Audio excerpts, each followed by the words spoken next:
हज़रत अनस बिन मालिक रज़ी अल्लाह अन्हु बयान करते हैं, हदीस नंबर 294, फरमाते हैं नबी पाक सल्लल्लाहु अलैहि वसल्लम से असहाब जो थे दो अंधेरी रात में आपसे निकल कर गए। उनमें से यानी बताते हैं कि एक अबाद बिन बशर थे और दूसरे उसैद बिन हुज़ैर। उन दोनों के हमरा दो चिराग थे जो उनके सामने रोशन थे। फिर वो जब दोनों अलहदा हो गए उनमें से हर एक के साथ एक हो गया, यहाँ तक कि वो अपने घर पहुंच गए। हुआ ये था कि ये रात के अंधेरे में नबी पाक सल्लल्लाहु अलैहि वसल्लम से किसी काम के लिए आए थे।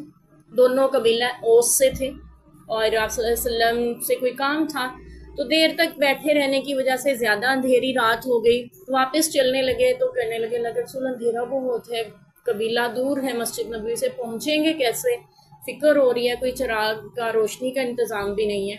और आपको पता है नबी पाक के घर में भी कोई ज़ायद चिराग नहीं होता था।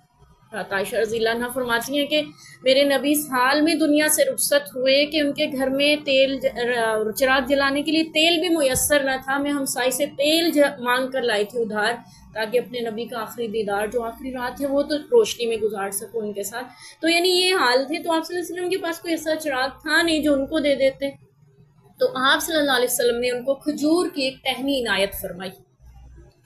तो वो टहनी लेके बाहर निकले, वो ऐसे रोशन हुई जैसे कोई चिराग जलता है। उसकी रोशनी में वो दोनों चल पड़े और वो चलते जा रहे थे। दोनों कबीला ओस के थे, एक ही कबीले में जाना था, उसैद बिन हुज़ैर, इबाद बिन बशर रज़ी अल्लाह अन्हुमा।